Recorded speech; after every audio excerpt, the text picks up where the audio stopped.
படி. மீதமிருக்கும் மூவருக்கும் என்ன கதி ஏற்படும் என்றால் ஆமீரின் மருமகனுக்கு ஏற்பட்ட அதே கதிதான் ஏற்படும்.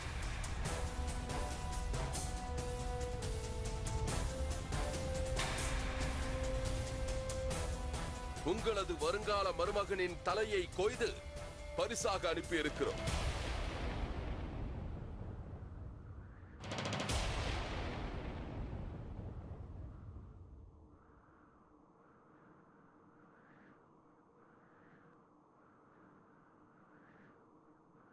தங்களது புத்திரர்களின் தலை எவ்வாறு கொய்யப்பட வேண்டும் என்று தீர்மானித்துக் கொள்ளுங்கள். தங்களது முடிவை எதிர்நோக்கும் ஷெரீஃபுதீன்.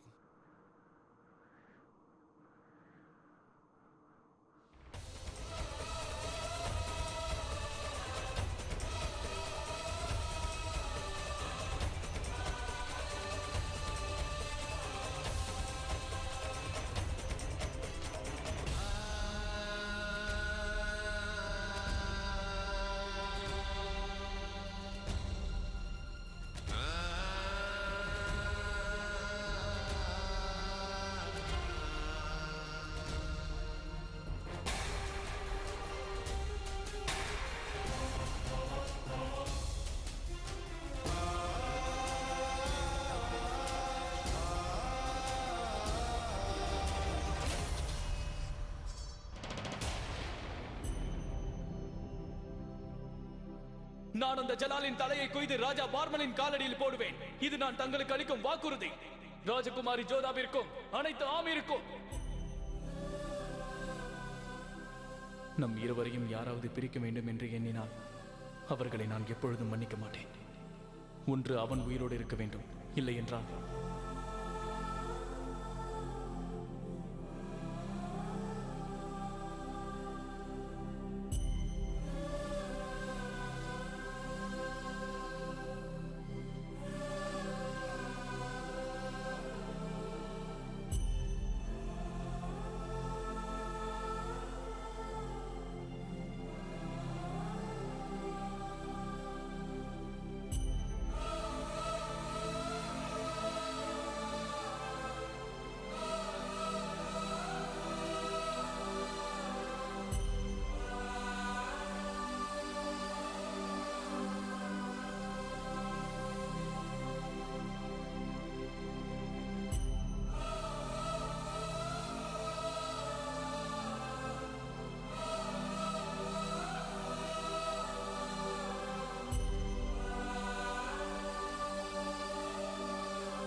ஜோதா,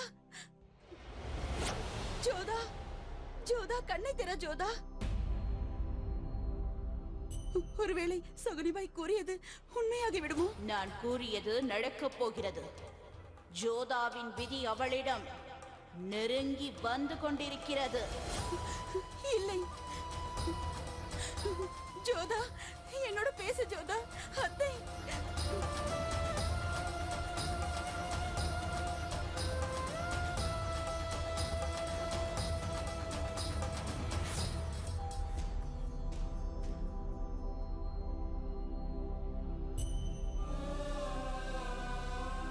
ஜோதா,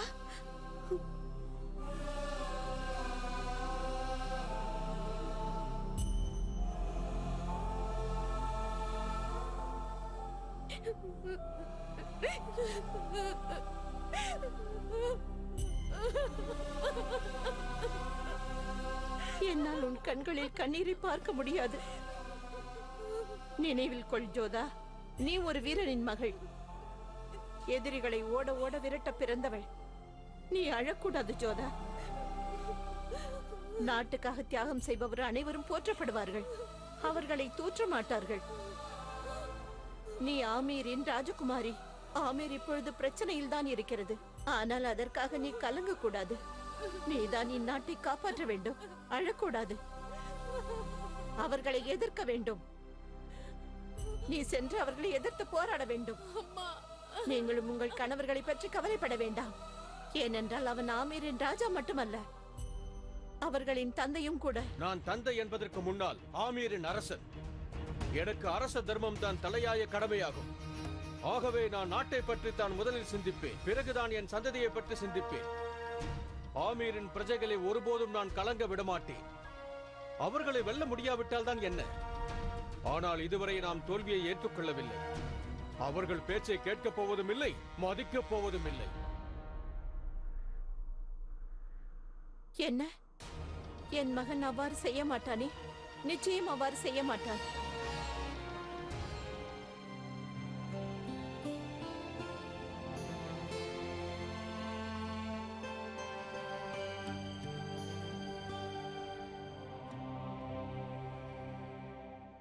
நீ என் சகோதரி.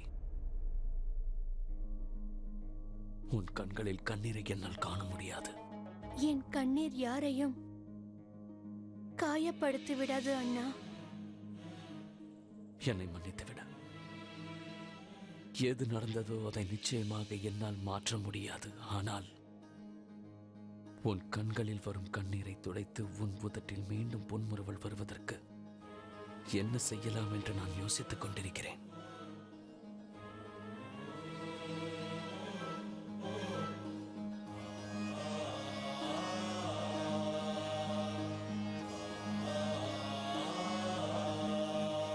பக்ஷி பானுவை பற்றி நீ வருத்தப்பட வேண்டாம் ஜலால். 8 மாதங்கள் கடந்து சென்று விட்டது. இப்ராஹிமின் இழப்பை அவள் காலம் செல்ல செல்ல கொஞ்சம் கொஞ்சமாக மறந்து விடுவாள். குறுக்கிடுவதற்கு என்னை மன்னிக்க வேண்டும். கால நேரம் என்று கூறி அவளின் வாழ்வை சிதைக்க வேண்டாம். நாம் பக்ஷி பானுவிற்கு நாம் மறுபடியும் வாழ்வை ஏற்படுத்த வேண்டும். அவளின் முகத்தில் சிரிப்பை கண்டே ஆக வேண்டும். பக்ஷி பானுவிற்கு மறுமணம் செய்ய வேண்டும்.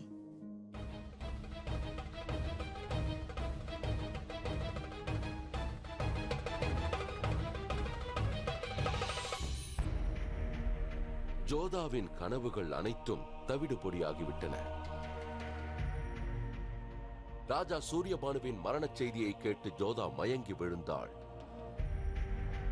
மயக்கம் தெளிந்து எழுந்த பெண் நாட்டை பற்றியும் சகோதரர்களை பற்றியும் கவலைப்பட்டாலே ஒழிய தன் வருங்காலத்தை பற்றி கவலைப்படவில்லை. தன்னைத்தானே தேற்றிக்கொண்டு ஜோதா தனது தந்தையை சந்திக்க புறப்பட்டாள். நடந்ததற்கு நிச்சயமாக நாம் பழி வாங்கியே தீர வேண்டும் ஜோதா. சூரியபானுவை அழித்ததற்காக முகலாயர்கள் நமக்கு பதில் கூறியே ஆக வேண்டும். நாம் யாரை பழி வாங்குவது தந்தையே? அதையும் எவ்வாறு செய்ய இயலும்? என் 3 சகோதரர்களும் கைதியாக இருக்கிறார்கள். ஆயிரக்கணக்கான வீரர்களும் கைதிகளாகிவிட்டனர். தாங்கள் தவறாக ஏதும் செய்தால் அவர்கள் அனைவரது உயிரும் போய்விடும் தந்தையே. பிறகு நான் என்னதான் செய்வது? முகலாயர்கள் காலில் மண்டியிட்டு இந்த அரசை அவர்களிடம் ஒப்படைக்கவா? தாங்கள் ஒரு மாவீரர் மட்டுமல்ல, ஒரு தந்தையும் கூட. அதோடு இந்நாட்டின் அரசரும் ஆவீர். தங்களின் 3 புதல்வர்களையும் தங்கள் நாட்டு சேனைகளை காப்பாற்றுவதும் கூட தங்களின் கடமையாகும். நாம் இந்த போரில் தோற்றுவிட்டோம் தந்தையே. எதை இழக்க கூடாதோ அதை இழந்து விட்டோம்.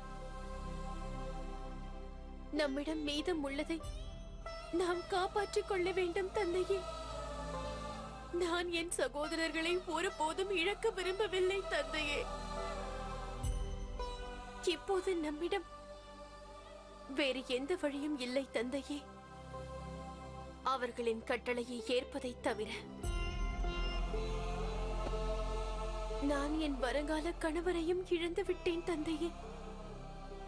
ஆனால் என்னுடைய அண்ணியார்களும் இந்த நாட்டு வீரர்களின் மனைவிகளும் பூவையும் பொட்டையும் இழப்பதை என்னால் பார்க்க முடியாது தந்தையே.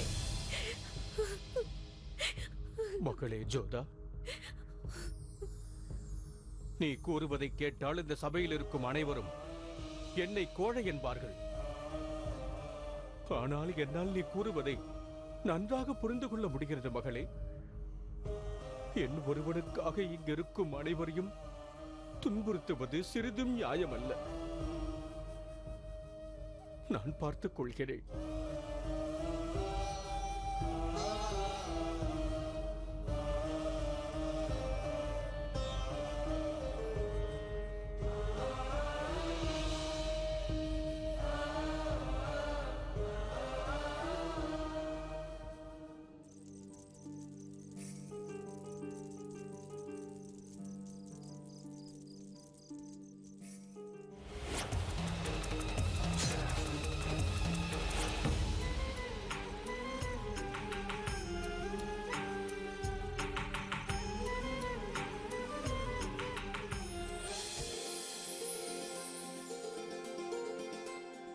ஜோதா, என்ன செய்கிறாய்? என்ன அண்ணா, நீங்கள் இன்னும் தயாராகவில்லையா? இன்று பிகானீர் ராஜகுமாரிக்கு திருமணம். நான் எப்பொழுதோ தயாராகிவிட்டேன். அது உன்னை பார்த்தாலே தெரிகிறது. மிகவும் அழகாக இருக்கிறாய். நீ பார்ப்பதற்கு தேவதையை போல் இருக்கிறாய். அட, இதைவிட குறைவாகவான அலங்காரம் செய்து கொள்ள முடியும்? என்னுடைய திருமணத்தில் தங்கைக்காக நீங்கள் எவ்வளவு நகை போடுவீர்களோ அவ்வளவையும் நான் போட்டுக்கொள்வேன். அது சரி, என் திருமணத்திற்கு என்ன அணிந்து கொள்வீர்கள்? தங்கையின் திருமணத்தில் அண்ணனுக்கு அதற்கெல்லாம் நேரம் எங்க இருக்கும்? தலைக்கு மேல் வேலை இருக்கும். இன்னொரு விஷயம், உன்னுடைய திருமண ஊர்வலத்தில் அண்ணன் பின்னால் நடந்து வர வேண்டும் அல்லவா? அனைவருக்கும் முன்பாக நான் தான் நடந்து வருவேன். உனது பல்லக்கை நான் தான் சுமப்பேன். ஜோதா,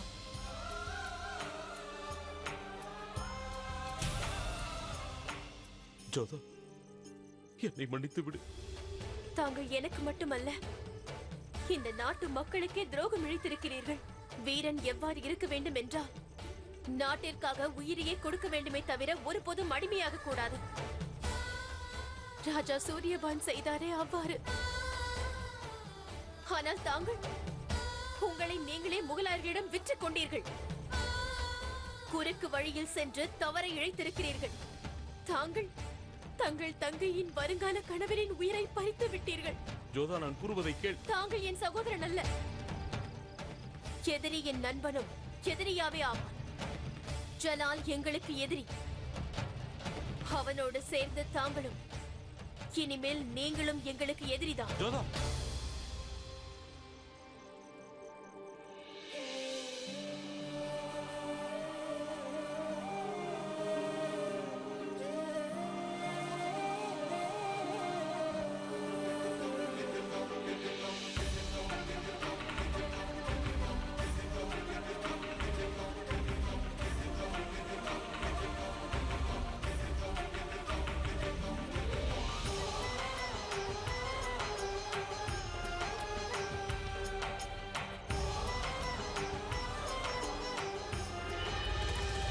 நாம் நம்முடைய தேவைக்காக சுஜாமலை பயன்படுத்திக் கொண்டோம்.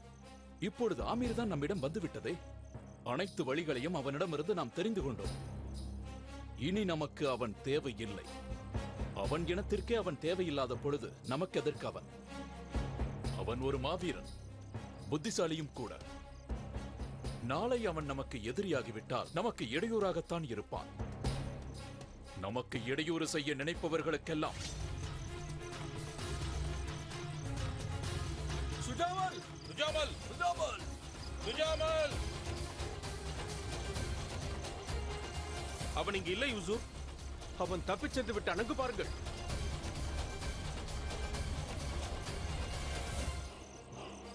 அவன் உயிருக்கு ஆபத்தென்று அவன் நன்றாக தெரிந்து கொண்டான். ஹுசூர், ஆமீரின் அரசர் பார்மல் தங்களை சந்திக்க வந்திருக்கிறார். அவன் அரசன் அல்ல, எமக்கு அடிமையாக போகிறவன்.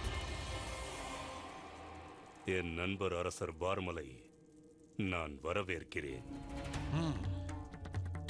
நமது நட்பு இந்த யுத்தம் எப்போது ஆரம்பித்ததோ அப்போதே முடிந்து விட்டது. நீ முகலாயர் சேனையுடன் கலந்து விட்டாய். இனி எங்களோடு நட்பு வைக்க என்ன அவசியம்? கடமை ஒரு பக்கம் இருக்கும், நட்பு இன்னொரு பக்கம் இருக்கும். பார்மல் அவர்களே,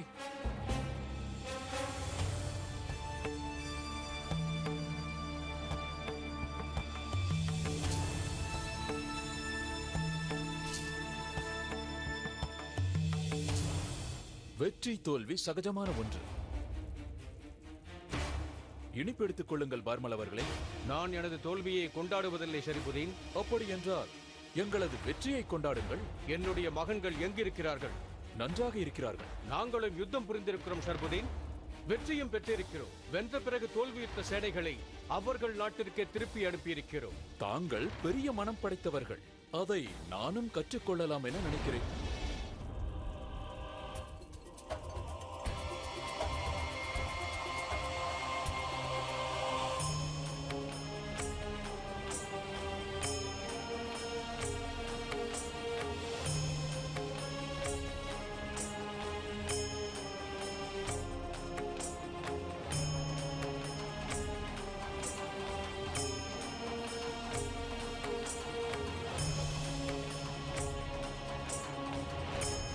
உங்களுக்கு உண்மையான சந்தோஷம் இப்பொழுது வந்திருக்குமே, இம்மூவரையும் உயிரோடு பார்த்த பிறகு. ஆம், நான் மகிழ்ந்தேன். இவர்களது முகம் தெளிவாக கூறுகிறது தலை வணங்கவில்லை என்று. இவர்களை நான் என்னோடு அழைத்துச் செல்ல வந்திருக்கிறேன். இவர்களை விடுதலை செய். விடுதலை என்பது விலையில்லாமல் வழங்கப்பட மாட்டாது பார்மல் அவர்களே. என்ன விலை வேண்டும்? மிகவும் குறைவான விலைதான். 5000 பொற்காசுகள். ஒவ்வொரு மாதமும் எங்கள் அரண்மனையின் மராமரத்து பணிகளுக்காக மரங்களை அனுப்பி வைக்க வேண்டும். நான் போர் என்று முடிவெடுத்தால் தாங்கள் எனக்கு யானை, குதிரை, அதோடு தேர்ப்படைகளையும் அனுப்ப வேண்டும். கூறுங்கள், ஏற்றுக்கொள்கிறீர்களா? ஏற்றுக்கொள்கிறேன். இப்போது இவர்களை விடுவித்து விடு. இந்த விலையானது இவர்கள் உயிர் வாழ மட்டும்தான், விடுதலைக்கல்ல. நான் கேட்ட அனைத்தும் எனக்கு வரும் வரையில் உங்களுடைய புதல்வர்கள் உயிருடன் இருப்பார்கள். உன் நிபந்தனைகளை நான் ஏற்க மறுத்தால்? ஒருவேளை இந்த நிபந்தனைகளை தாங்கள் மறுத்தால் உங்கள் மருமகனுக்கு ஏற்பட்ட நிலைதான் இவர்களுக்கும். ஷரீப்,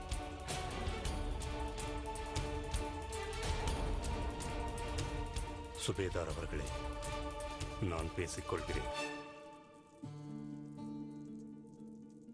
ராஜா அவர்களே, காலத்தின் மாற்றத்தை புரிந்து கொள்ளுங்கள். இப்பொழுது இவரது கட்டளையை ஏற்றுக்கொள்ளுங்கள். சரியான நேரம் வரும்பொழுது அனைத்தையும் நான் சரி செய்கிறேன். நான் கட்டாயத்தில் இருக்கிறேன். நான் இப்பொழுதும் தங்களின் நண்பன்தான்.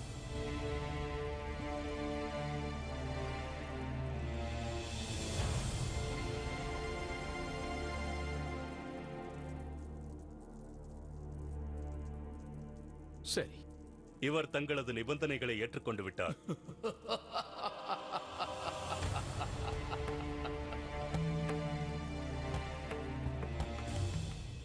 மிகுந்த சந்தோஷம். ஷரீஃபிடம் சென்று இந்த வெற்றியால் என் மனதையும் வென்றுவிட்டார் என்று கூறுங்கள். அப்படியே பரிசையும் எடுத்துச் செல்லுங்கள். மாஷா அல்லாஹ், என்ன ஒரு செய்தியை கூறினாய்.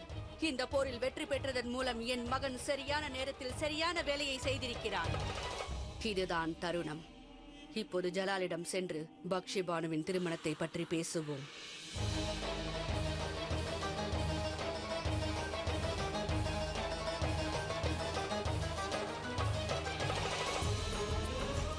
சலாம் அலைக்கும் பெரியம்மா. வலைக்கும் அஸ்ஸலாம் ஜலால். நான் தங்களை பார்க்க தான் வந்துள்ளேன். என்னிடம் ஒரு நற்செய்தி உள்ளது. அது தெரியும். இந்த வெற்றிக்கு வாழ்த்துக்கள் ஷேன்ஷா. சுபான் அல்லாஹ். இந்த செய்தியை கேட்டதுமே தங்களை பாராட்ட வேண்டும் என்று நான் நினைத்தேன். அதோடு பக்ஷி பானுவின் 2வது திருமணத்தை பற்றியும் பேசுவதற்காக வந்தேன். இதை பற்றியும் பேச வேண்டும் என்றுதான் நான் வந்தேன். தங்களிடம் ஒன்று கூற வேண்டும். எனக்காக இந்த மாபெரும் போரை வென்றவர்தான் என் தங்கையின் வாழ்வில் மீண்டும் சந்தோஷத்தை தருவார். நானும் அதஹாம் கானின் முடிவிற்காக தான் காத்திருக்கிறேன்.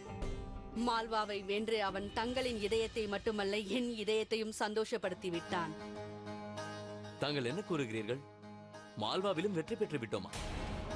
இது இன்னும் சந்தோஷமாயிற்றே. அங்கு ஆமீரையும் வென்றுவிட்டோம், மால்வாவையும் வென்றுவிட்டோம். பெரியம்மா, ஷெரீஃபுதீன் ஆமீரை வென்று விட்டான். எனக்கு புதிய பரிசினை வழங்கிவிட்டான். அதற்கு நான் பானுவையே அவனுக்கு பரிசாக அளிக்கப் போகிறேன். தாங்கள் என்ன யோசிக்கிறீர்கள்? அல்லாவிற்கு நன்றி கூறுகிறேன். பக்ஷி பானுவின் வாழ்வில் மறுபடியும் வெளிச்சம் பிறக்க பிரார்த்திப்பேன்.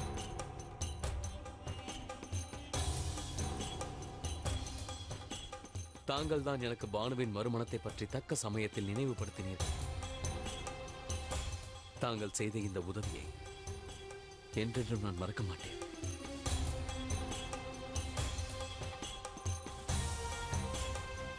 ஆதகம் கானின் வெற்றியை வைத்து என்னால் எதுவும் செய்ய முடியவில்லையே. அல்லாஹ் என் தலையில் அப்படி என்னதான் எழுதியிருக்கிறார்? முகலாயர்களுக்கு வாழ்நாள் முழுதும் சேவை செய்ய வேண்டுமா?